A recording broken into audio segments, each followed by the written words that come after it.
अस्सलाम वालेकुम दोस्तों। तो आज मैं आपको उसी किताब का द इनोवेशन गेम का अगला चैप्टर समझाने वाला हूँ, जिसका नाम है यूर विनिंग स्ट्रेटजी या यूर विनिंग मास्टर प्लान। अब एक मास्टर प्लान क्या होता है, इसको समझने के लिए हमें एक कोड की ज़रूरत है। वो कोड ये है कि समंदर में खड़े हुए जहाज़ के लिए कोई भी हवा उस वक्त तक आरामद नहीं हो सकती जब उसे पता ना हो कि उसने कहाँ पे जाना है। तो ये जो दुनिया फास्ट ग्रोइंग हो रही है चेंज, इसमें वही लोग कामयाब होते हैं जिन्हें पता होता है कि उनकी मंजिल कहाँ पे है। बगैर मंजिल के आपके लिए कोई भी दुनिया की अपॉर्चुनिटी कोई भी मैटर नहीं करती। मिसाल के तौर पे अगर आपने ज़िंदगी में कोई बड़ा प्लान बनाया हुआ है तो बहुत अच्छी बात है, लेकिन अगर आपने कोई प्लान नहीं बनाया, बस चल ही रहे हैं और जो भी देखी चीज़ वो कर रहे हैं, लेकिन वो आपके लिए फ़ायदेमंद नहीं होती क्योंकि आपके पास कोई मास्टर प्लान नहीं है। मास्टर प्लान आता है, मास्टर प्लान कब बनाया कब जाता है, जब आप एक डिसाइड करते हो एक चीज़ की आपने ये करनी है, ठीक है। उसके बाद आप उसके लिए प्लानिंग करते हो, स्ट्रेटजी करते हो। तो मास्टर प्लान बनाने से पहले आप अपना एक गोल सेट कर लें। अब वो आपने कर लिया। अब इसके 4 के 5 तरीके हैं जो इस बुक में हमें बताए जाते हैं कि हम किस तरीके एक मास्टर प्लान तैयार कर सकते हैं। मिसाल के तौर पे आप में से ज़्यादातर लोग किसी कंपनी में जॉब करेंगे आगे जाके या किसी और फील्ड में काम करेंगे, तो आप वो जो चेंज हो रही है अब दुनिया, उसमें किस तरीके से सक्सेस हो रहे हैं, या आप पहले कोई किसी इन कॉर्पोरेट वर्ल्ड में काम कर रहे हैं लेकिन आप इतना ज़्यादा फ़ायदा उनसे नहीं ले रहे, तो आप किस तरीके आगे बढ़ सकते हैं। तो वो आज हम आपको डिस्कस करेंगे कि कैसे ये किताब आपको उससे निकाल के एक विनिंग द इनोवेशन गेम के अंदर डाल सकती है। चलो शुरू करते हैं। सबसे पहले इनकॉर्पोरेट योर मेंटली। हमें ना हम ऑर्गेनाइजेशन का हिस्सा तो बन जाते हैं लेकिन मेंटली तौर पे उस ऑर्गेनाइजेशन का हिस्सा नहीं बन पाते।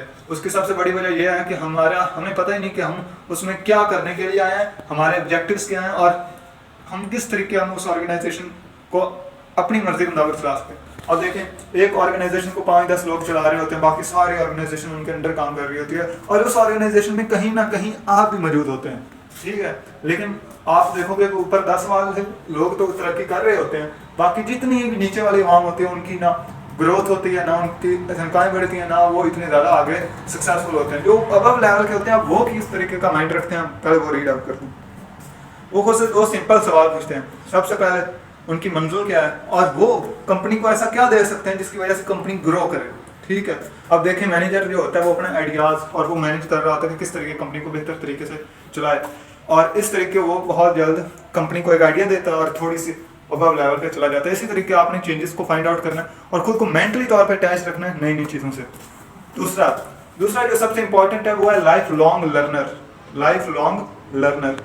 हमें क्या होता है कि हम जब कोई जॉब लगते हैं या कोई अपना बिजनेस शुरू करते हैं, तो हम बिजनेस हमारा चलना शुरू हो गया या हम जॉब लग गए हैं, तो उसके बाद नई नई सोचें नहीं आती, हम बस इंजॉय करना शुरू कर देते हैं और उस इंजॉय में 1-2 साल तो गुजर जाते हैं। लेकिन जब अचानक ही चेंजेस बदलते हैं तो हम दोबारा उनके नीचे आ जाते हैं। उस वक्त हमें पता चलता है यार हम तो वहीं रुक गए थे जिस दिन हम जॉब लगे थे, उसके बाद तो हम ग्रो ही नहीं हुए।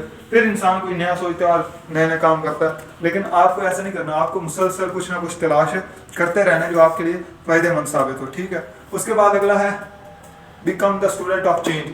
अब ये दुनिया जो है ना फास्ट चेंज हो रही है, फ्लेक्सिबिलिटी। अब आप देखें कि आप 50 साल पहले अपने गांव को देखें और अब देखें, लोगों के कल्चर को देखें, तो आप देखें तो कितना ज़्यादा फर्क पड़ा है। लोगों की सोच, सारा कुछ। हम बाहर से चेंज हो रहे हैं लेकिन हमारा माइंड अंदर से वही पुराने का पुराना रह चुका है। तो पुराने तरीके, जब दुनिया चेंज हो रही है तो क्यों ना इस मशीन को भी चेंज किया जाए।